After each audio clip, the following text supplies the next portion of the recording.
اعوذ باللہ من الشیطان الرجیم بسم اللہ الرحمن الرحیم الحمدللہ الذی نور قلوب العارفین بنور معرفته واثبت فؤاد انبیائہ واولیائہ بقصص الانبیاء والمرسلین واکمل ایمان المسلمین والمؤمنین بولایت علی امیر المؤمنین علیہ السلام. اللہم صلی علی محمد والصلاة والسلام والتحیۃ والاکرام علی افضل الموجودات العبد المؤید والرسول المسدد المصطفى الامجد المحمود الاحمد اعنی ابا القاسم محمد. اللهم صل على محمد وعلى روحه ونفسه وصحبه ووصيه سيد الاتقياء والاصفياء طول الموالي امام المتقين علي بن ابي طالب. اللهم صل على وعلى أوصيائه لا سيما بقية الله في الذين روحي وأرواح العالمين لتراب مقدمه الفداء واللعنة الدائمة على أعدائهم أجمعين من الآن إلى قيام يوم الدين. أما بعد فقد قال الله الحكيم في كتابه الكريم بسم الله الرحمن الرحيم الله أعلم حيث يجعل رسالته صدق الله العلي العظيم. صلوات اللهم صل على محمد.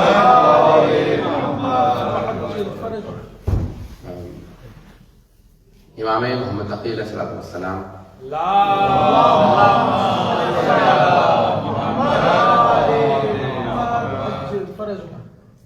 ان کی ولادت بسعادت 10 رجب المرجب اور شہادت 29 ذی القعدہ.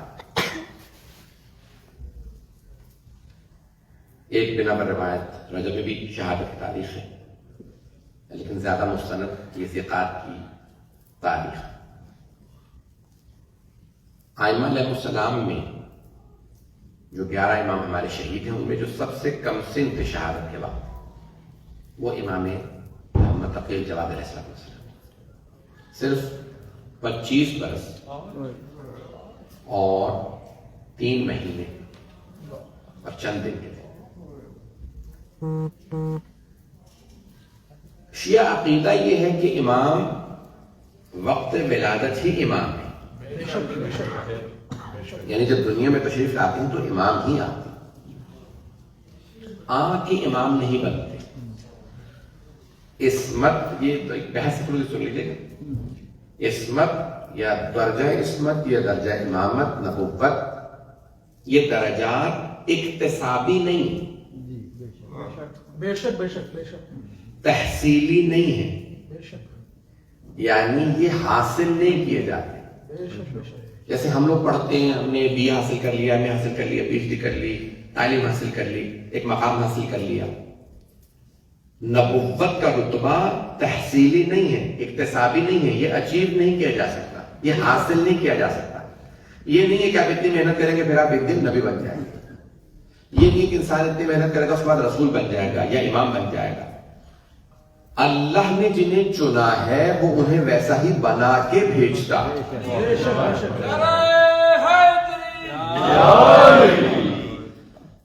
یہ بات واضح ہے میرے برادران. وہ اللہ کے جو رتبے ہیں وہ اکتسابی نہیں، یہ ہیں وہبی یا محبت، یعنی اللہ وہاب ہے، وہ عطا کرنے والا ہے، وہ ہبہ کرتا ہے، وہ ہدیہ کرتا ہے، وہ چنتا ہے. یہ پوری بحث ہے کہ اس نے انہیں ہی کیوں چنا، کسی اور کو کیوں نہیں چنا. یہ اب اس کا انتخاب ہے، اس کے اوپر بھی پوری بحث ہے، مجھے اس میں نہیں جانا، لیکن مختصراً سن لیجیے اگر سننا پسند فرمائیں. کہ اب اللہ نے 1,24,000 انبیاء کو چنا، رسول خدا کو ان کا سردار بنایا، 12 امام چنے، اور اور ان کے سید و سردار جناب مولا کائنات کو بنایا، تمام دنیا کی مستورات کی جو بیویاں ہیں ان کی ملکہ جناب خاتون جنت کو بنایا. تو اللہ نے ان ہستیوں کو چنا. کیوں چنا؟ اس پہ پوری بحث ہے، میں ایک صرف جواب دوں اور آگے بڑھ جاؤں گا. اللہ کا علم ہمارے علم کی طرح نہیں.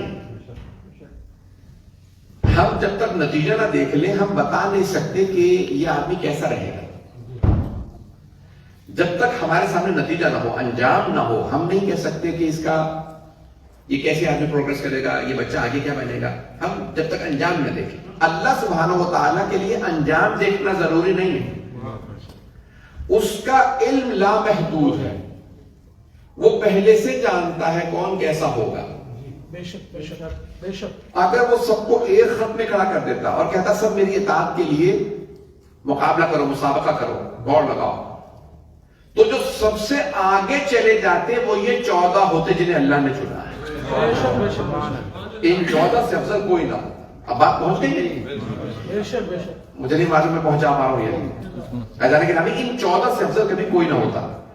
سارے اطاعت خداوندی کے اندر انبیاء، اولیاء، اوصیاء، شہداء، صالحین، متقین، مؤمنین، صدیقین، سبحان اللہ. سب جب ایک صف میں کھڑے ہو جاتے تو سب اقرار کرتے ان 14 جیسا کوئی نہیں. کیا کہنے اس سب والا. آگے تو اللہ کیونکہ پہلے سے جانتا ہے اور اس نے ان کو ویسا ہی بنایا. اب اس نے ایسا ہی نہیں کیوں بنایا؟ مثال کے طور پہ اس نے ان کو عصمت دی، علم لدنی دیا. دیکھیں ہر آدمی جب اپنا نمائندہ بناتا ہے نا تو کچھ صفات دیکھتا ہے پھر نمائندہ بناتا ہے. مجھے کسی کو یہاں پہ اپنا نمائندہ بنانا ہے، میں لندن میں رہتا ہوں، میں کہتا ہوں بھائی آپ میرے وکیل بن جائیے، تو میں کوئی نہ کوئی صفات دیکھوں گا کہ یہ میرا وکیل بنے گا. بے شک بے شک بے شک بے شک. بھائی واہ واہ واہ واہ واہ واہ.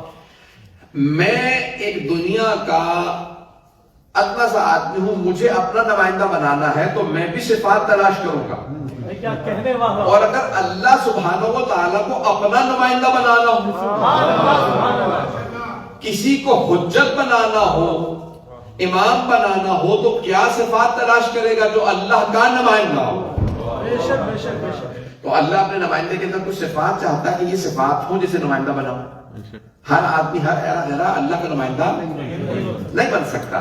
تو اللہ نے اپنا نمائندہ بنانے کے لیے کوئی شرائط بنائی. بھائی توجہ کیجیے گا، میں یہ بڑی بحث لے کے چلا ہوں. مجھے امام کی صورت پہ مجھے پتا ہے مجمع آتا رہے گا، بعد میں ان کو سنا دیجیے گا میں نے بحث کیا کی ہے تاکہ میں آگے بڑھوں گا تو یہ بحث واضح ہو جائے.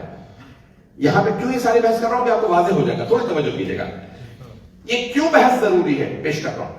دیکھیں دنیا کے اندر انسان کوئی نمائندہ بناتا ہے، آپ اپنا نمائندہ چنتے ہیں، پھر پارلیمنٹ میں جائے گا یہ ہماری نمائندگی کرے گا. کتنے سال کے لیے؟ 4 سال، 5 سال، 6 سال، اتنا ہی دورہ ہوتا ہے پارلیمنٹ کا. ممبر پارلیمنٹ بننا ہوتا ہے وہ ہمارا نمائندہ ہوتا ہے.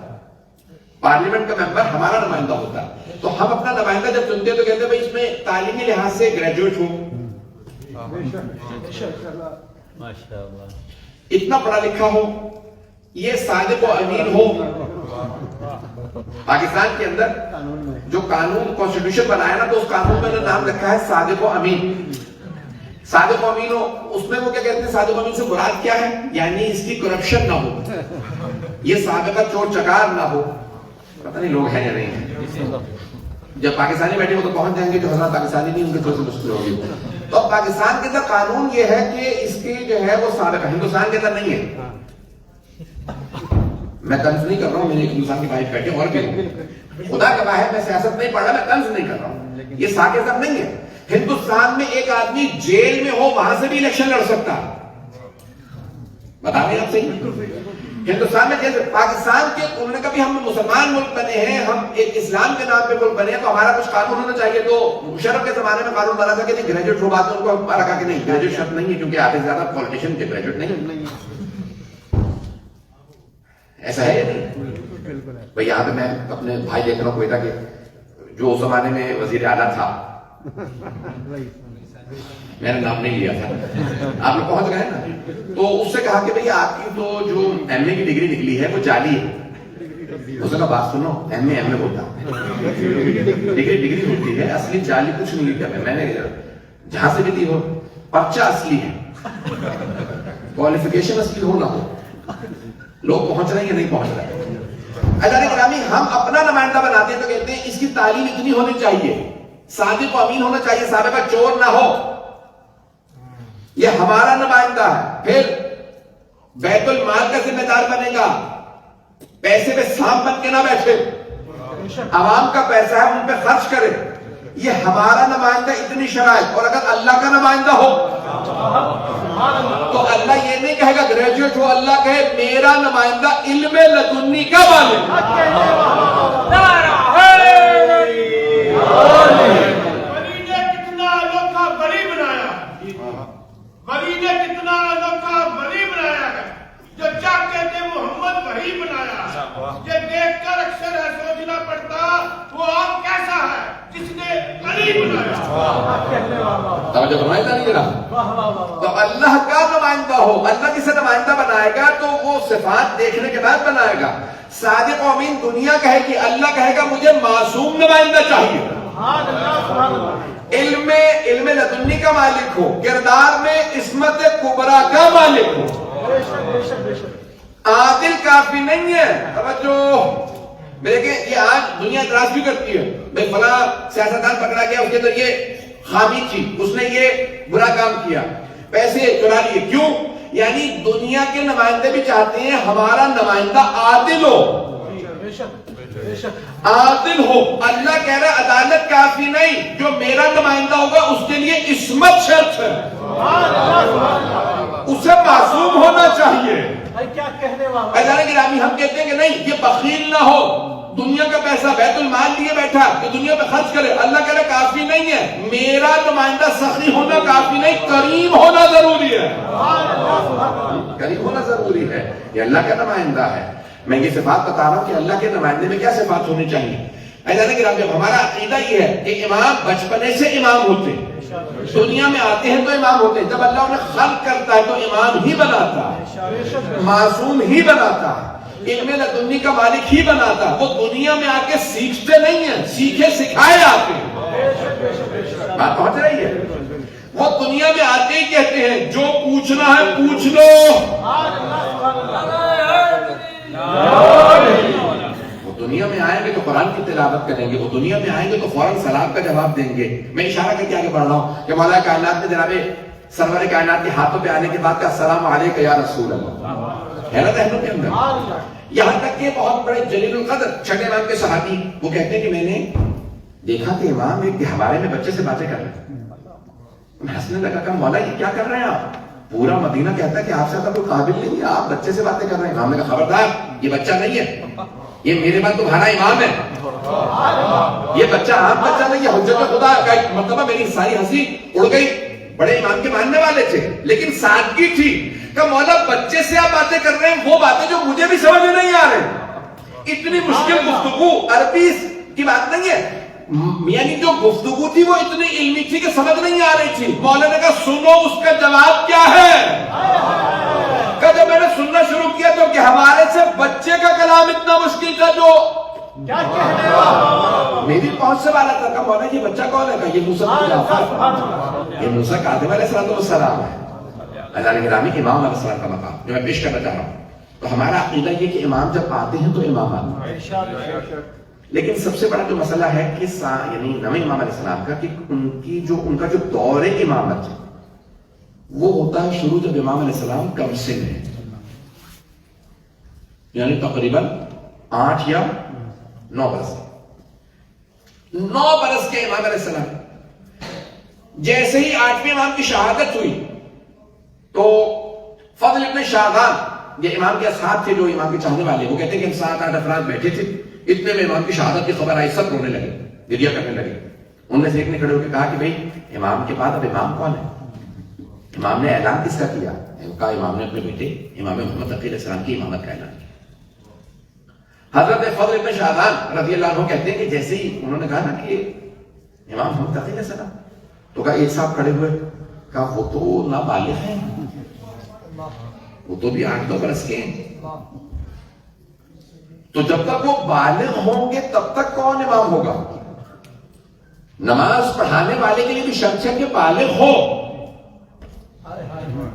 نہیں مجمع, نماز بھی پڑھائے تو بالغ ہو. یہ تو بچے ہیں, یہ امامت کیسے کر سکتے ہیں؟ حضرت فضل ابن شاہدان رضی اللہ عنہ کہتے ہیں کہ ایک مرتبہ انہی شیعوں میں سے کھڑا ہوا اور اس کے گلے میں ہاتھ رکھا. کہ تو ہمارے درمیان میں بیٹھا رہا شیعہ بن کے مومن بن کے، آج پتہ چلا تو منافق ہے۔ کہ وہ اللہ جو یحییٰ ابن زکریا کو قرآن کریم میں فرماتا ہے وَآتَيْنَاهُ حُکْمًا صَبِيًّا، ہم نے یحییٰ ابن زکریا کو بچپنے میں نبوت عطا کر دی تھی۔ جو سبی سواد بے یہ سبی کہتے ہیں نابالغ کو، سبھی کہتے ہیں نابالغ کو سبھی ہے۔ ہم نے یحییٰ ابن زکریا کو حکم نبوت عطا کیا جبکہ وہ نابالغ تھے۔ کہ وہ اللہ جو نابالغ کو نبی بنا سکتا ہے وہ نابالغ کو امام کیوں نہیں بنا سکتا؟ کہ تمہارا عقیدہ اس کا مطلب ہے شیعوں والا نہیں ہے، تم کہتے ہو کہ امام بالغ ہوں گے ہم مانیں گے۔ کہا میں توبہ کرتا ہوں مجھے معاف کرو۔ تو کہا کہ ایک مرتبہ امام سے چلے، کیا ہوا بحث شروع ہو گئی، مجھے نہیں معلوم لوگ ہیں یا نہیں، جیسے آج صلاۃ پڑھنے والے ہیں۔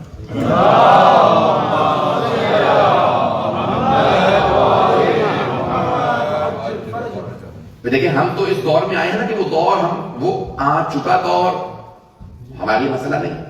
جو اس زمانے میں لوگ تھے ان میں مختلف لوگ تھے، یعنی سب اول شیعہ نہیں تھے، جو شیعہ تھے ان سب کا عقیدہ برابر نہیں تھا۔ کسی شیعہ کا عقیدہ کیسا ہے، کسی شیعہ کا عقیدہ آج بھی ایسا ہے، سارے شیعہ آج بھی برابر نہیں ہے۔ بہت سے فضائل سننے لگے تو یہ کیا پڑھ دیا، ایسا ہوتا یا نہیں ہوتا؟ ایسا نہیں کہ سب کا معیار برابر ہر دور میں نہیں ہوتا۔ اب لوگوں میں بحث شروع ہو گئی، کیا امام 9 برس کا امام ہو سکتا ہے جب نماز پڑھانے کے لیے بالغ ہونا شرط ہے؟ تو کیا نابالغ امام ہو سکتا ہے؟ اور ایک بحث شروع ہو گئی، یہاں تک کہ امام رضا کی شہادت کے بعد حضرت خیزرانی حضرت صدیقہ خاتون امام محمد علیہ السلام کے ساتھ بغداد میں تھی۔ بغداد میں بحث شروع ہو گئی، لوگ ملنے آتے ہیں بھائی امام کا کیسے یقین ہو کہ یہ امام ہے؟ تو کئی مرتبہ لوگ امام کا سب سے برا کام یہ ہے، مولا علی فرماتے ہیں کسی امام کو ماننے کے لیے تم اس کا امتحان لو۔ یہ عالم کے لیے ہے، عالم کا آپ کہہ سکتے ہیں اس کے علم کو دیکھیں ہم، اس کے لیے اس کی عدالت کو دیکھیں، اس کے پیچھے نماز پڑھنی ہے۔ امام کے لیے چیز نہیں ہے، غلط ہے۔ تب کیا کیا لوگ امتحان لینے کے لیے امام کیا لے لیں؟ توجہ کیجیے گا عزیزان گرامی، میں نے کہا تھا نا میں نے ایک مضمون بھی شروع کیا ہے کہ کسی وجہ سے تاکہ بات پہنچا سکوں۔ تو اب لوگوں میں بحث ہونے لگی یہ امام ہے یا نہیں، یہاں تک مأمون لعنت اللہ علیہ بہرحال 8 امام کا قاتل ہے، تو وہ امام کا جو قاتل ہے نا اس کے توبہ کے دروازے بند ہو جاتے ہیں۔ یہ جو قرآن میں آیت آئی ہے کہ ان اللہ یغفر الذنوب جميعا، دوسرے مقام یعنی اللہ ہر گناہ کو معاف کر دیتا ہے، دوسرے مقام پہ اللہ فرماتا ہے کہ ان اللہ لا یغفر ان یشرک به، اللہ شرک کو معاف نہیں کرتا اور اس کے علاوہ ہر گناہ کو معاف کر دیتا ہے۔ توجہ، بہت سے لوگ اس کو پیش کرتے ہیں کہ قاتل امام معاذ اللہ معاف ہو سکتا ہے، لیکن امام خود فرماتے ہیں جو ہمارا انکار کرے وہو بحد الشرک،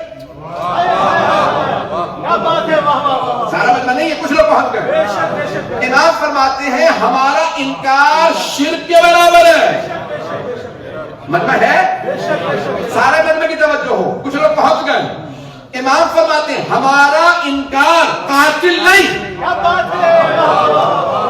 ہمارا انکار کرنا بحد شرک ہے، ہم نے نہیں کہا ہمیں مانو، اللہ نے کہا انہیں مانو، جس نے ہمارا انکار کیا اس نے خدا کا انکار کیا۔ عزیزان گرامی یہ انکار ہے امام علیہ السلام انسان کو شرک تک لے جاتا ہے، آخری وقت میں ایمان کے بغیر دنیا سے جائے۔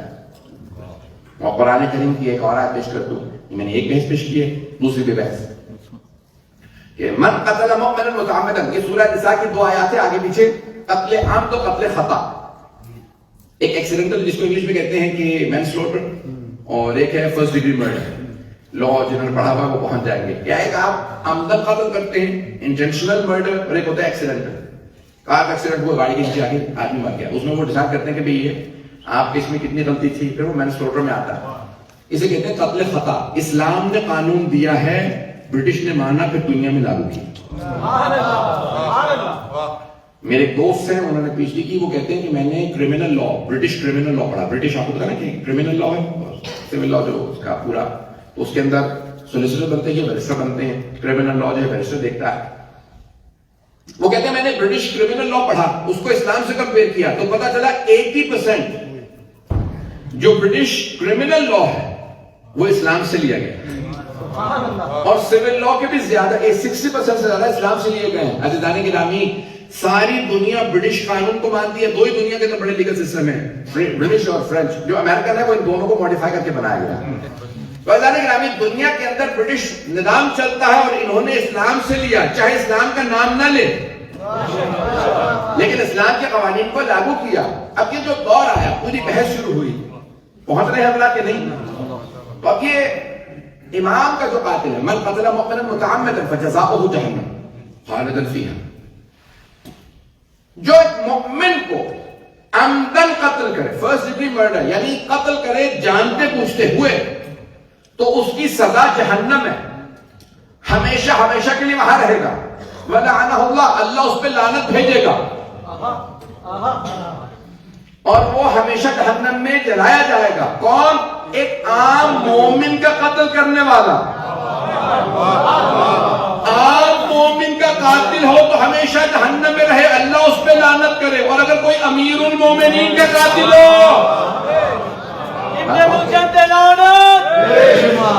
بات پہنچ گئی نا؟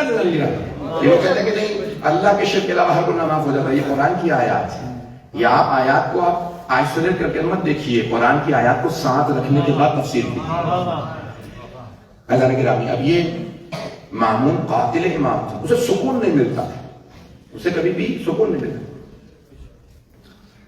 مختلف اپنے زمانے کے جو حکمات تھے، ڈاکٹر سے، فزیشین سے، ان کے پاس کیا کرو، مجھے سکون نہیں ملتا، کہ شکار پہ چلے جایا کرو، گو فار ہنٹنگ، تم تھک جاؤ گے، نیند آئے گی، سکون ملے گا، توجہ بڑھ جائے گی، کنسنٹریشن مانگتا ہے شکار، تو گھوڑوں پہ شکار ہوتا تھا۔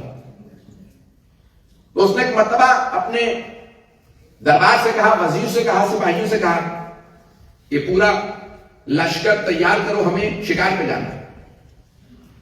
جب بادشاہ چلتے ہیں، گھوڑے، اونٹ، سامان، خیمے، عربوں کو بہت زیادہ شوق تھا، ابھی بھی خیمے لگاتے ہیں۔ میں نے خود دیکھا ماہ رمضان کے اندر کوئی دبئی چلے جائیں نا تو لوگوں نے باہر خیمے لگائے ہوتے ہیں، اس میں اے سی لگا دیتے ہیں، پھل لگاتے ہیں، کھاتے ہیں، رات وہیں رہتے ہیں، تو شوق ہے لوگ۔ اس زمانے میں بھی انہوں نے خیمے سب کچھ لیے، باہر چلے گئے۔ مأمون جیسے ہی بغداد سے نکلنے لگا، پرانا بغداد اگر آپ جائیں گے جہاں پہ شیخ کلینی کی قبر ہے، پرانا جو بغداد ہے، ابھی بھی تنگڑیاں وہ باقی ہے، جو انہوں نے یونیورسٹی بنائی تھی، جو انہوں نے سارا قلعہ بنایا تھا، آج بھی ہے۔ تو وہاں جائیں تو وہاں پہ اس نے آواز دی اور لوگ شور مچانے لگے کہ بادشاہ سلامت آ رہے ہیں اور راستہ بنائیے، سب بچے بھاگنے لگے۔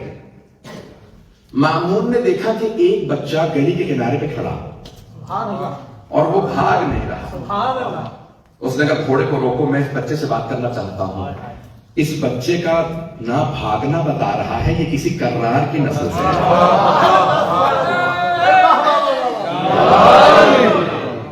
ایک مرتبہ مأمون اپنے گھوڑے سے اترا، کہا کہ رکو میں اس بچے سے بات کرنا چاہتا ہوں، اور ایک مرتبہ سوال کیا، برخوردار جب سب بچے بھاگ رہے ہیں تو آپ کیوں نہیں بھاگے؟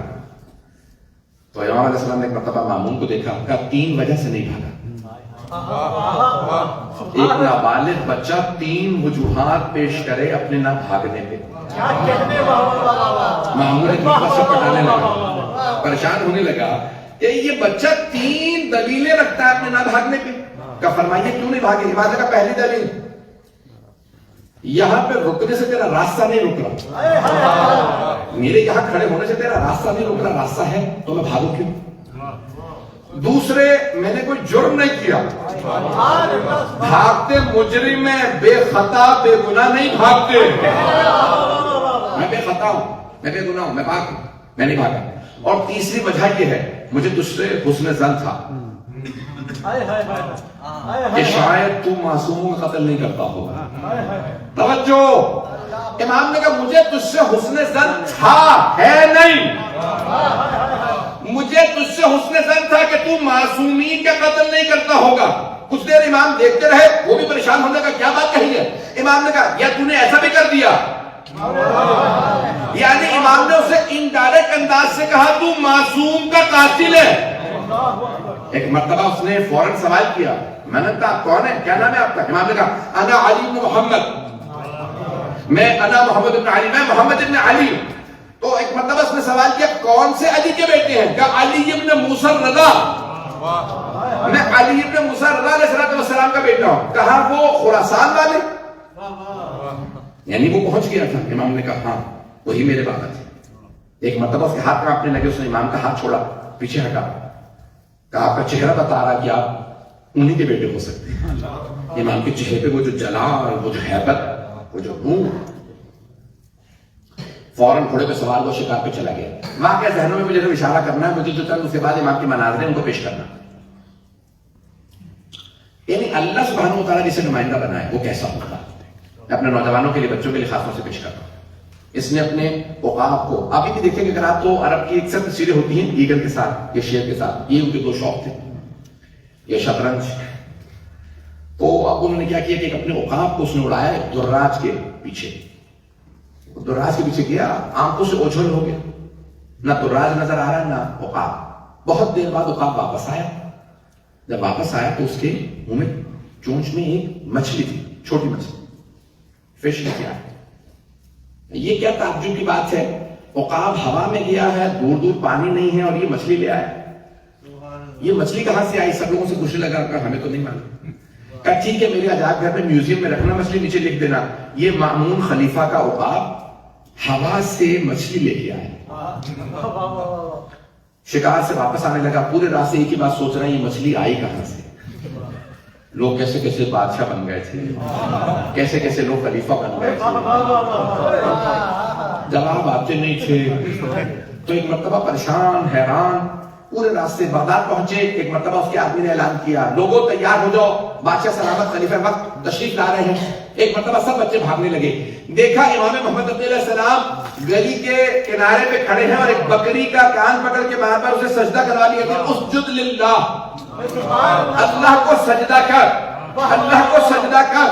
امام اونچی آواز سے کہہ رہے ہیں, مامون کے کان میں آواز گئی, فوراً رکا, کہا روکو مجھے اس بچے سے بات کرنی ہے.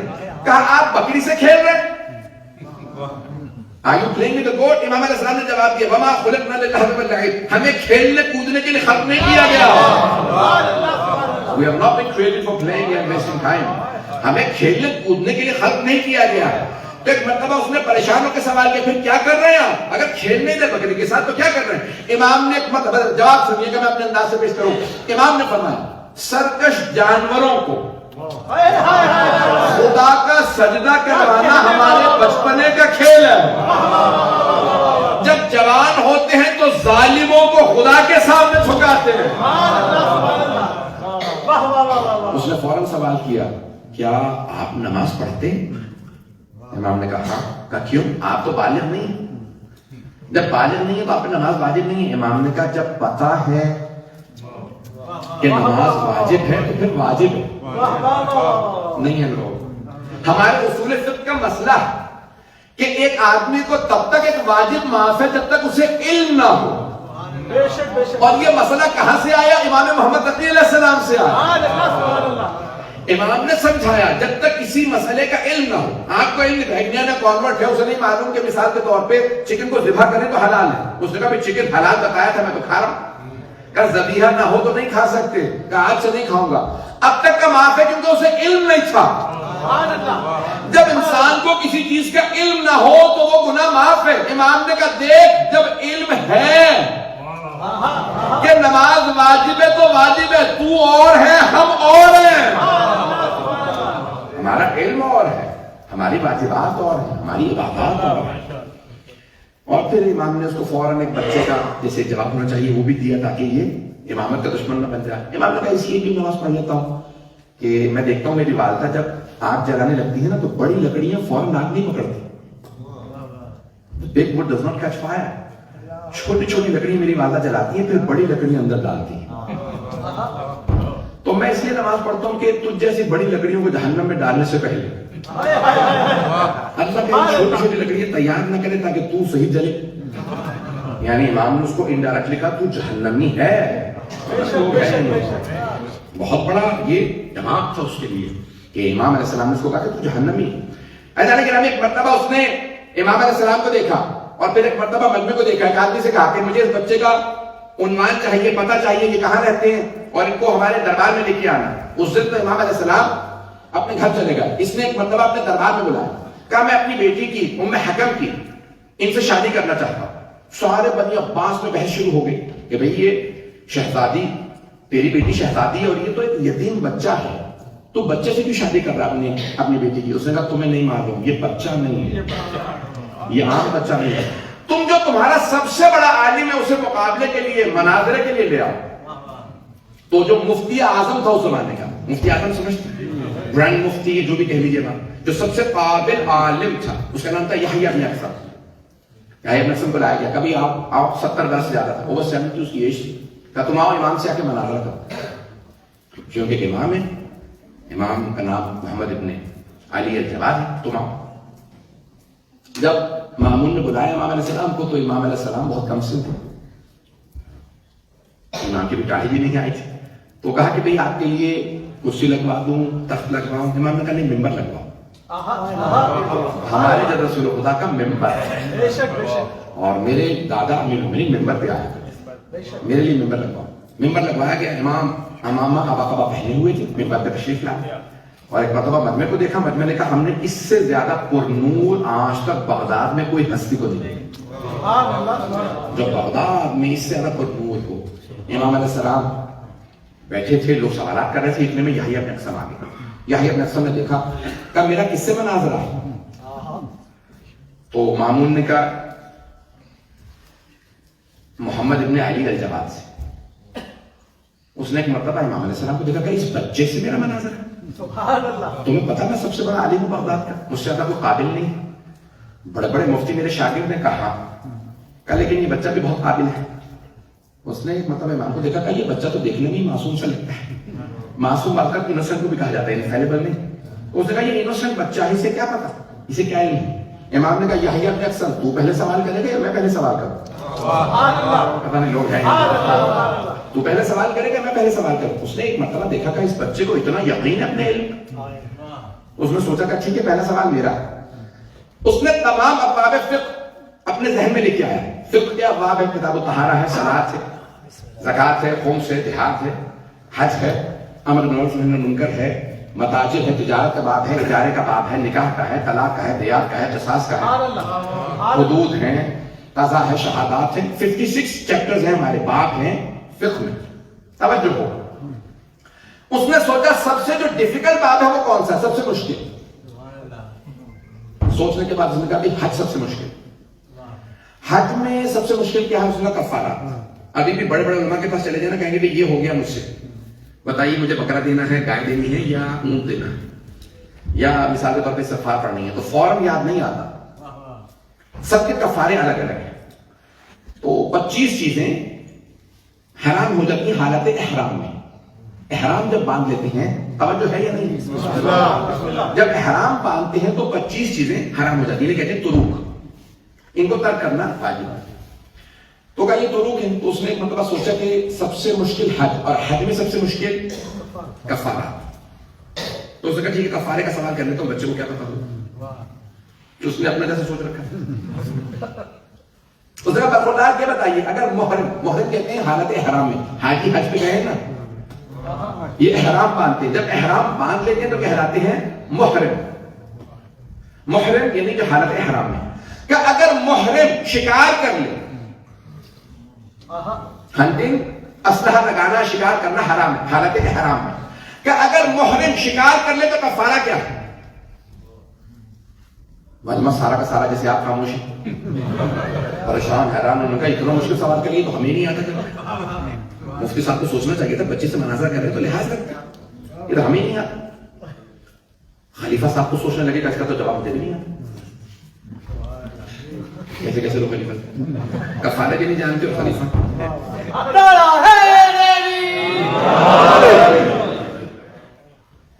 ایک مرتبہ اس نے سوال کیا بتائیے محرم پہ شکار حرام ہے، محرم اگر شکار کر لے تو کفارہ کیا ہے؟ امام نے ایک مرتبہ یحییٰ بن اقصی کو دیکھا، کہا تیرا سوال ناقص ہے، تو سوال مکمل کر میں جواب دیتا ہوں. سوال ناقص. امام نے کہا تیرا سوال انکمپلیٹ ہے، your question is incomplete. Complete your question and I'll give an answer. اب مجمع پریشان. یحییٰ ابن اسلم کو خود سمجھ میں نہیں آیا، جو گرانڈ مفتی کا سب سے قابل آدمی بغداد کا، اس نے کہا کیسے انکمپلیٹ ہے کوسچن، میرا سوال ناقص کیسے؟ محرم پہ شکار حرام ہے، اگر شکار کرنے تو کفارہ دینا پڑتا ہے تو کفارہ کیا؟ امام نے کہا تیرا سوال ناقص ہے، سوال مکمل کا جواب دیتا ہوں، کہا آپ بتائیے سوال ناقص کیسے ہے؟ امام نے کہا سوال ناقص ایسے ہے کہ تو نے یہ نہیں بتایا کہ محرم عمرے کا احرام باندھے ہوئے تھا یا حج کا؟ محرم نے حرم میں شکار کیا تھا یا حرم سے باہر؟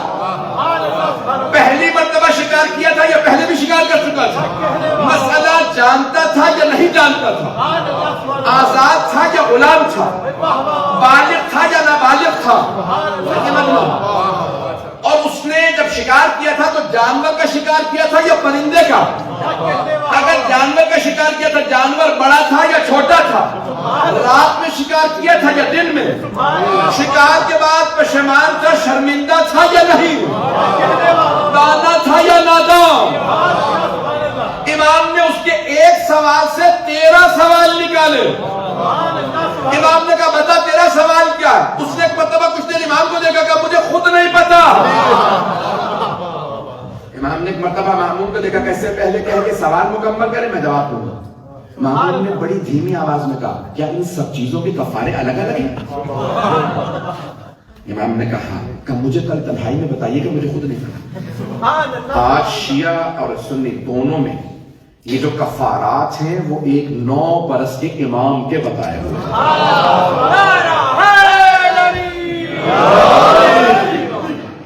ایک 9 برس کے امام علیہ السلام نے مسائل بتائے کہ ہر چیز کا کفارہ الگ ہے۔ عزیزان گرامی اگر آج یہ کفارات الگ الگ موجود ہیں تو یہ امام علیہ السلام کے بتائے 9 برس کے امام۔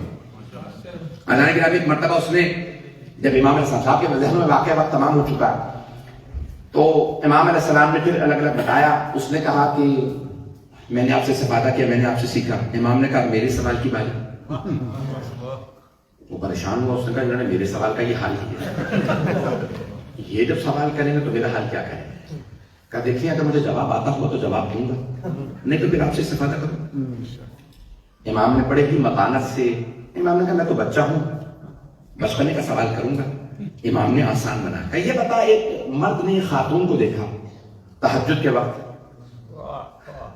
جب نظر ڈالی تو وہ اس پہ حرام تھی، فجر پہ دیکھا تو حلال تھی، طلوع آفتاب پہ دوبارہ حرام تھی، سورج کے چڑھنے پہ حلال ہو گئی، ظہر پہ پھر حرام تھی، عصر پہ پھر حلال ہو گئی، مغرب آئے پھر حرام ہو گئی، عشاء پہ پھر حلال ہو گئی۔ بتا یہ کون تھی اور وہ آدمی کون تھا؟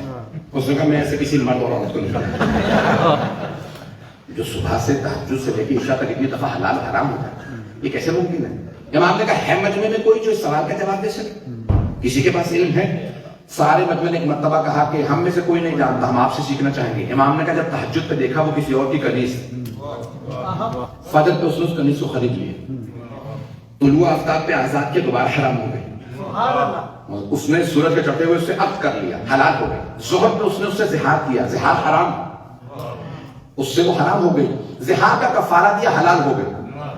اس کے بعد اس نے اسی سے طلاق کر لی، طلاق رجعی تھی، حرام ہو گئی، رجوع کر لیا، حلال ہو گئی۔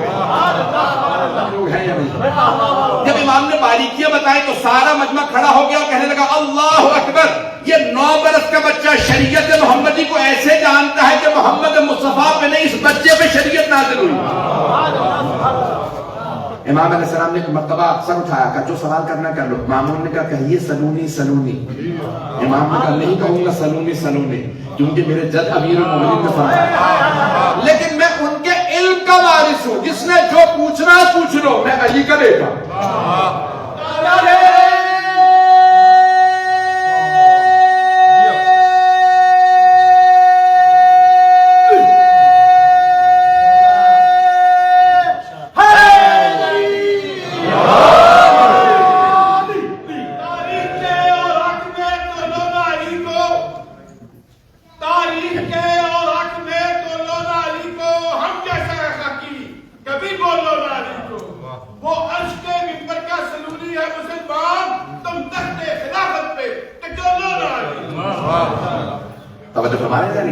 وقت تمام ہو چکا ہے، وقت نہیں ہے، میں مسائل تفصیل سے پڑھنا چاہتا تھا، صرف ایک واقعہ پیش کرنا چاہتا ہوں۔ یحییٰ ابن اکثر کے دل میں بغض بیٹھ گیا امام علیہ السلام کے خلاف، ایک نفرت کہ میں 70 برس کا 73 برس کا آدمی ہوں، 73 میری ایج ہے، پورا میری اتنی عمر ہے، اور پورے بغداد میں سب لوگ مجھے فالو کرتے تھے. جب سے یہ بچہ آیا ہے ہر آدمی کہتا ہے یحییٰ کیا؟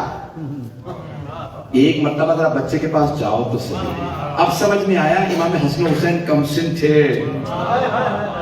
اگر کسی کو کہتے تھے نا انزل، ادھر میرے نانا کے ممبر سے میرے بابا کا حق ہے، تو دنیا کہتی ہے بچے تھے. میں عزیزان گرامی، امامت کا بچپنا امامت کا بچپنا ہے، یہ عصمت ہے، یہ علم لدنی کے مالک ہے. بس ایک بات کی اشارہ کروں گا، وقت نہیں ہے کہ تفصیل میں جا سکوں. میں آج بہت سے امام کے مناظرات کی تیاری کر کے آیا تھا کہ سارے پیش کروں. مأمون نے یہ آیت کی تلاوت کی امام کو دیکھنے کے بعد اللہ اعلم حیث یجعل رسالتہ، اللہ بہتر جانتا ہے کہ کسے رسول بنانا ہے کسے امام بنانا ہے، اپنا عہدہ منصب کسے دینا ہے. رسالت سے مراد یہاں صرف رسالت نہیں ہے بلکہ پیغام عمومی ہے. تو ایک مرتبہ بس وہیں پہ ایک مرتبہ یحییٰ نے ایک سوال بنایا کھڑا اور کہا کہ فرزند رسول، کیا رسول خدا کی حدیث نہیں ہے؟ سن رہے سب؟ کیا رسول خدا صلی اللہ علیہ وسلم کی حدیث نہیں ہے؟ کیا آپ نے فرمایا شیخین سے متعلق، پہلے تو خلفاء سے متعلق، کہ ابھی ابھی جبرائیل علیہ السلام مجھ پہ نازل ہوئے اور فرماتے ہیں کہ اللہ نے فرمایا کہ اے میرے حبیب میں ان دونوں سے راضی ہوں. ان دونوں سے پوچھیں کہ مجھ سے راضی ہیں یا نہیں؟ کہا بتائیے کیا یہ رسول خدا کی حدیث نہیں ہے؟ کس سے پوچھا؟ امام علیہ السلام سے. امام ممبر پہ مجمع اپنوں کا نہیں ہے، پتہ نہیں لوگ ہیں یا نہیں. بسم اللہ. اب امام اگر یہاں تقیہ کرتے ہیں تو سارا مجمع گمراہ ہوتا، کھل کے بولتے ہیں تو سب دشمن بن جاتے ہیں. امام علیہ السلام نے کہا اس سے پہلے کہ میں تیرے سوال کا جواب دوں، اے یحییٰ ابن اکثر میرا ایک سوال ہے، ذرا مجمع کا جواب دے. کیا سوال ہے آپ کا؟ کہ تو نے میرے جب رسول خدا کی اس حدیث کو سنا ہے، لقد کثرت الکذابۃ علیہ، مجھ پہ جھوٹ باندھنے والے بہت زیادہ ہو گئے. مجھ پہ جھوٹ باندھ رہے. There are many people who are now making up lies and associating them with me. The Holy Prophet said, کہ رسول خدا میرے جب رسول خدا نے فرمایا تھا یا نہیں؟ کہ بہت سے لوگ جھوٹ بولتے ہیں اور میری طرف نسبت دیتے ہیں کہ رسول خدا نے فرمایا. مانتا ہے کہ ہاں رسول خدا نے فرمایا تھا. امام نے کہا سن لو، یہ مانتا ہے کہ بہت سے لوگوں نے جھوٹ گھڑا پیغمبر سے نسبت دی. پہلا سوال. دوسرا سوال، تو نے حدیث پوچھی ہے، میں آیت پڑھتا ہوں.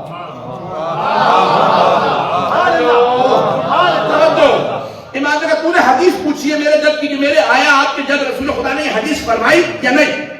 کہ اللہ تو میں تو ان سے دونوں سے راضی ہوں، یہ پوچھا یہ مجھ سے راضی ہے یا نہیں؟ کہ قرآن کی آیت ہے کہ ہم نے انسان کو خلق کیا، من ہم اقرب الیہ من حبل الورید، ہم اس کی شہرت سے زیادہ قریب ہے. ہم انسان کی شہرت سے زیادہ قریب ہے. یہود و بین الملک جو انسان کے دل میں ہوتا ہے زبان پہ بھی نہیں لاتا، ہم اس وسوسے کو بھی جانتے ہیں. اللہ دلوں کے بھید جانتا ہے. وہ اللہ جو دلوں کے بھید جانتا ہے، کیسے ممکن ہے کہ وہ پوچھے ان سے پوچھو یہ مجھ سے راضی ہے یا نہیں؟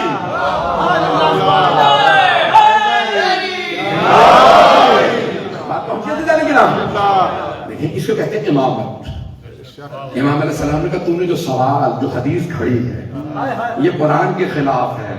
میرے جد رسول خدا فرما گئے ہیں وہ حدیث جو قرآن سے ٹکرا جائے میری نہیں ہو سکتی، کیونکہ قرآن میرے جد رسول خدا پہ نازل ہوا. وہ قرآن کے خلاف بات نہیں کر سکتے. کیسے ممکن ہے کہ اللہ کہے میں دلوں کے بھید جانتا ہوں اور پھر پوچھے ذرا پوچھو تو صحیح راضی بھی ہیں کس سے یہ نہیں؟ اللہ جانتا ہے کس کے دل میں شرک پڑ رہا ہے، کس کے دل میں توحید ہے، کس کے دل میں ایمان ہے، کس کے دل میں نفاق ہے. اللہ بہتر جانتا ہے. کہا اللہ کی رضا پوچھو وہ راضی ہے یا نہیں، بندوں کی اللہ سے رضا مت پوچھو. عزیزان گرامی امام نے بڑی تفصیل سے جواب دیا. اس نے بہت سے سوالات کیے. ایک میں وقت تمام ہو گیا نہیں پڑھتا.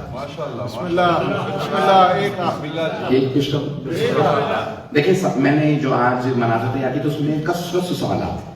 میں اشارہ کر کے آگے بڑھوں گا. میرے بھائی اگر تھوڑی سی باتیں ہو جائے کہ میں کوشش کروں گا 5 منٹ میں مسائل مکمل کروں. دور دور سے میرے بھائی آئے ہیں, مجھے بتایا کہ آپ کا نام آتا ہے, مومنین محنت کر کے پہنچ جاتے ہیں. عزیزان گرامی, علامہ محمد باقر مجلسی نے اپنی کتاب بحار الانوار میں تفصیل سے لکھا. سارے سوالات تو نہیں لکھے, بے انتہا سوالات لکھے, صفوں کے صفحے بھرے ہوئے ہیں. کتابیں ذرا اٹھا کے دیکھیں امام سے کتنے سوالات ہوئے. یہاں تک ایک روایت میں ہے پورے بغداد میں, بغداد سے باہر پورے عراق میں بات پھیل گئی کہ ایک بچہ ہے 9 برس کا, ہر سوال کا جواب دیتا. پورے عراق سے لوگ بغداد آنے لگے بچے سے ملنے کے لیے. کون ہے بچے کا نام ہے محمد ابن علی التقی, بچے کا نام ہے محمد الجواد علیہ السلام. سارے لوگ آنے لگے, صفیں بندنے لگی. امام صرف نماز کی بریک لیتے, ہر ایک آدمی کے سوال کا جواب دیتے.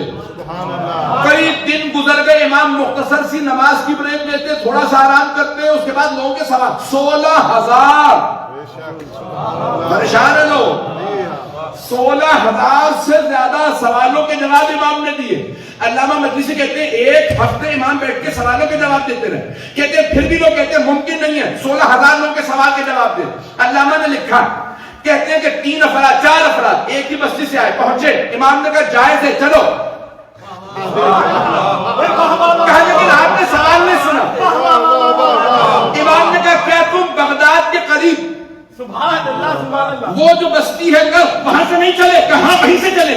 امام نے کہا کیا تم چاروں نے مل کے فیصلہ نہیں کیا تھا, ایک سوال کریں گے یہ والی مچھلی حلال ہے یا نہیں. کہاں فیصلہ ہم نے یہی کیا تھا. امام نے کہا تو جواب دے دیا نا, جائز ہے چلو. کیا آپ نے سوال کیسے پڑھا, کہ میں تمہارا امام ہوں, حجت خدا ہوں, اگر سوال ذہن سے نہ کروں تو امام ہی نہیں.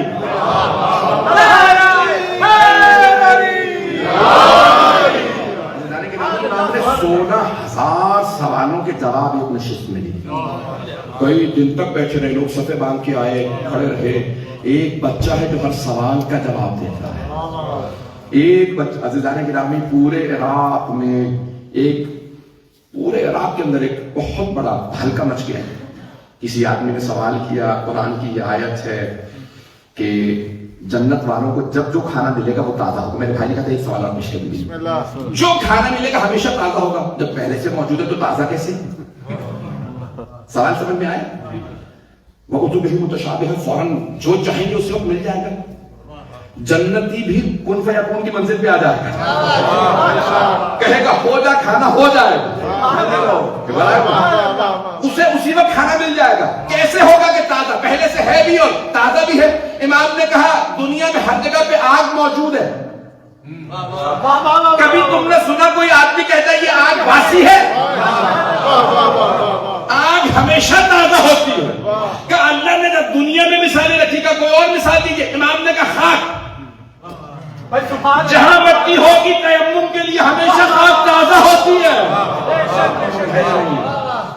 امام نے اتنی مثالیں دی. کا بچہ جنت میں جیسے کوئی آدمی کھانا کھائے گا اور اسے حاجت نہیں ہوگی, باتھ روم جانے کی ضرورت نہیں ہوگی, کیسا ممکن ہے, کھا بھی رہا ہے. امام نے کہا شکم مادر میں 9 مہینے بچہ رہتا ہے, کھاتا ہے یا نہیں کھاتا. کہا وہ اپنے میڈیکل کورس سے کھاتا رہتا ہے اور لیکن اس کو ضرورت نہیں ہوتی. کہا اللہ سبحانہ و تعالیٰ جیسا چاہے انتظام بنائے. اللہ کی رامی امام نے صفوں کے صفے بھرے ہوئے, ایک 9 برس کے امام علیہ السلام نے اتنے سوالوں کے جواب دیے. اے کاش وہ خلفاء امام کے ساتھ اتنا بغض و عناد نہ رکھتے, ان 16,000 سوالوں کو چھپنے دیتے, لکھنے دیتے. لیکن انہوں نے کہا نہیں, یہ اصول 4 میں 400 اصول نوے امام علیہ السلام نے 400 اصول. یہاں جو آج تشیع کے اندر اجتہاد باقی ہے یہ امام کا صدقہ ہے, یہ علم باقی ہے یہ امام کا صدقہ ہے. سارے دنیا میں ختم ہو گئے کیونکہ اتنی حدیثیں ہی نہیں ہیں, کچھ ہے ہی نہیں. اللہ گرامی یہ آئمہ اہل بیت کا صدقہ ہے کیا ہمارے درمیان اتنا یاد. بس بھائی وقت تمام ہو چکا. مامون نے یحییٰ ابن اسم سے کہا کہ ان کے خلاف فتویٰ دو. یحییٰ بوڑھا ہو چکا تھا, مامون مر گیا, اس کے بعد ایک کے بعد ایک خلیفہ آتے رہے. امام علیہ السلام جب 18 برس کے ہوئے نا تو بغداد سے مدینے چلے گئے اور وہاں جا کے شادی کی. اور امام کی یہاں دو بیٹوں کے بعد لکھا ولادت. حاتم جو پہلی بیوی تھی اسے بغض تھا کہ مجھ سے امام کو اولاد نہیں ہو. اس کا بھائی امام کا دشمن تھا. معتمد عباسی مختصر یہ بہت امام کا بغض رکھنے والے ہیں. یقین مانیں کہ بس اگر وقت ہوتا میں تفصیل میں جاتا. ان ملعونوں نے ایک مرتبہ اپنی بہن کو بلایا. بہن نے کہا کہ امام کو واپس بلاؤ. تاریخ میں کئی مرتبہ ہوا کہ جہاں زوجہ نے زہر دیا. بہن نے آگے یہ امام علیہ السلام کے ساتھ حکم ملعونہ بھائیوں کے ساتھ بیٹھی. بھائیوں نے کہا کہ بس زہر ہم تجھے اچھا منگوا دیں گے. امام 25 برس کے تھے, سب سے کم سن امام. میں سوال کروں کبھی بھی کوئی 18 برس 19 برس کے سن میں مرنا نہیں چاہتا. کوئی نہیں مرنا چاہتا. کوئی جوانی میں مرنا نہیں چاہتا. لیکن خدا کی قسم بڑی ذمہ داری سے پڑھ رہا ہوں. بیٹا دیکھیے گا جناب سیدہ کی دعا ہے الہی عجل وفات.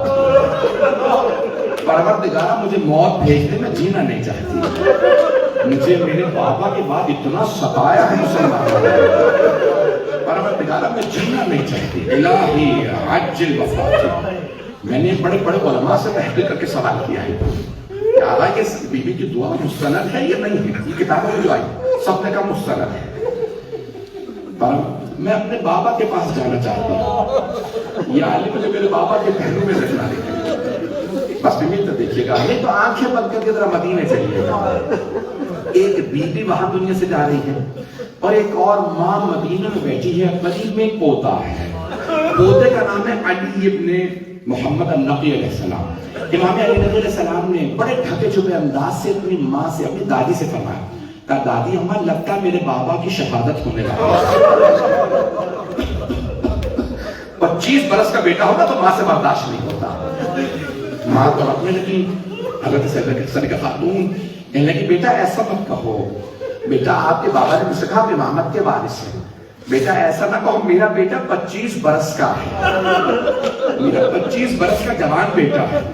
بیٹا ایسا مت کہو. کہا نہیں دادی اماں بابا کی شہادت ہو رہی ہے. کہا بیٹا کیسے معلوم ہے. کہا دادی اماں وہ جو فرشتے امام کی خدمت میں رہتے ہیں نا وہ سارے فرشتے میری خدمت میں آتے ہیں. اب وہ بغداد میں نہیں مجھے یعنی بڑے انداز سے پیارے انداز سے ماں کو بری خبر نہیں دی جاتی. اگر کبھی کسی بی بی لیلا کو بتانا ہو نا علی اکبر مارا گیا, اگر بتانا ہو کبھی کسی جناب زینب کو اونو محمد مارے گا تو یہ نہیں کہا جاتا زینب تمہاری گود اجڑ گئی, لیلا آپ کا لال مارا گیا. ایک مرتبہ کہا جاتا ہے اے فضا ذرا آرام سے لیلا کو بلانا. لاشیں تو بڑے آرام سے بلایا جاتا ہے. بس بھائی بڑے ڈھکے ڈھکے الفاظ میں امام علیہ السلام نے اپنی دادی کو بتایا کہ آپ کے بیٹے کی شہادت ہو گئی. ماں کو بتانا بڑا مشکل کام ہے. ماں کے لیے اپنے بیٹے کی شہادت برداشت کرنا. 25 برس کے امام محمد تقی علیہ السلام. ایک مرتبہ امام علی نقی علیہ السلام نے کہا دادی اماں مجھے اجازت دیجیے اللہ کے حجت کی جو غسل و کفن ہے نا وہ امام کا غسل و کفن کرتا ہے. میں اپنے بابا کے غسل و کفن کے لیے جا رہا. ایک مرتبہ جناب صدیقہ خاتون نے اپنے بالوں کو بکھرانا شروع کیا. کہ پروردگارہ میری گود اجڑ گئی. تڑپنے لگی جناب صدیقہ خاتون. جب تڑپ رہی ہیں رو رہی ہیں یہاں پہ امام علیہ السلام چلے. وہاں پہ امام محمد علیہ السلام کو زہر دیا گیا. جب زہر دے دیا نا ان ملعونوں نے ام فضل نے زہر دیا. امام علیہ السلام نے کچھ وصیت کے جملے کہے کہ اے شیعو مجھے میرے دادا موسیٰ کاظم علیہ السلام کے پاس دفنا, مجھے میرے دادا کے پہلو میں قبر میں اتارنا. ہر بیٹے کی خواہش ہوتی ہے جب میرے بابا کا دم نکلے نا تو میرے بابا کا سر میرے پہلو میں ہو, میرے زانوں پہ ہو. ہر باپ یہی چاہتا میرا بیٹا میرے پاس ہو. میں نے جملے تو کہہ دیے لیکن ہائے کربلا. وہاں ایک امام کربلا کے میدان میں تڑپ رہے ہیں. بیٹا خیموں کے اندر بیمار پڑا. ایک ماں اپنے فرقے کا دامن پھیلائے کھڑی ہے. اے حسین میرے فرقے میں سر رکھ دیجئے. اور وہ روز کہہ رہی ہے پروردگارہ گواہ رہنا میں نے چکیاں پیس کے پالا. ان ماؤں نے اپنے بیٹوں کو ذبح ہوتے دیکھا ہے. حضرت عمر آخری جملے سن لیجیے، میں نے تمام کر دیا. آپ کے ماتمی موجود ہے، نوخان موجود ہے، بس بھائی سب مل کے ماتم کیجیے گا، نوحہ پڑھیے گا.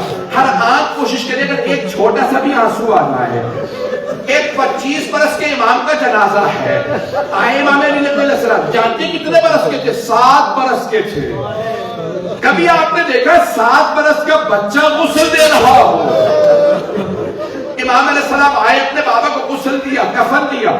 جنت سے کافور آیا، جنت سے پانی آیا، حوض کوثر سے پانی آیا، جنت سے کفن آیا. میں ہاتھ جوڑ کے کہوں گا اے امام علی نبی، مولا آپ کے بابا کا پھر بھی کفن آیا، جنت سے پانی آیا، جنت سے کافور آیا. مولا آپ کے دادا حسین کربلا میں بے کفن دفنائے گئے، لاشیں پہ گھوڑے دوڑائے گئے. الا لعنت اللہ علی القوم الظالمین وسيعلم الذين ظلموا أي منقلب ينقلبون. بھائی اس سے پہلے کہ میں ماتم کے لیے کہوں، ہاتھ قلم کیجیے. بہت سے لوگوں نے التماس سے دعا کی ہے، مجھے سب کے نام نہیں معلوم. پروردگارا اس تابوت کا واسطہ، تاریخ میں 4 تابوت بڑے مظلومیت تھے، میں سارے نہیں پڑھوں گا، نیت دیکھیے گا. صرف 2 تابوت کی طرف اشارہ کروں گا. ایک تابوت شام کے زندان میں، ایک امام نے زنجیروں کے ساتھ اٹھایا. آپ نے کبھی دیکھا کوئی بیمار زنجیروں کے ساتھ تابوت اٹھائے؟ پاؤں میں بیڑیاں، گلے میں پاؤں. چھوٹی سی بہن کا لاشا اٹھایا اور رو کے کہا بابا. کربلا کے امام حسین علیہ السلام سے کہا کہ بابا اپنی بیٹی کا لاشا لے لیجیے. یہ ایک مظلوم کا تابوت. ایک منٹ دیکھیے گا. دوسرا تابوت پل بغداد پہ پڑا، اس تابوت سے زنجیریں لٹک رہی ہیں. جب پوچھا نا کسی نے یہ زنجیریں کیوں لٹک رہی ہیں، تو ایک مزدور نے کہا تمہارے امام کی زنجیریں ان کے گوشت کو کھا گئی تھی، ہڈیوں میں چلی گئی تھی، کاٹی نہیں جا سکتی. بیریوں کی زنجیریں کاٹ دی جاتی ہیں، کبھی تمہارے امام کی کٹ نہیں سکتی زنجیریں. یہ 7ویں امام کا تابوت. ہاتھ جوڑ کے پیش کروں، جب 9ویں امام علیہ السلام کا تابوت رکھا ہوگا نا پل بغداد کے اسی دھوپ کے پل پہ، جہاں دھوپ میں، تو 9ویں امام 7 برس کے جب آئے ہوں گے تو کیا کہا ہوگا؟ او بغداد والوں، کب تک لاشیں دھوپ میں پڑے رہیں گے؟ یہ دھوپ میں لاشا پڑا نہ رہنے دینا. ایک مرتبہ بڑی تعظیم سے تابوت اٹھایا. علماء کہتے ہیں امام علی نقی علیہ السلام نے بڑی تعظیم سے اپنے بابا کو قبر میں اتارا.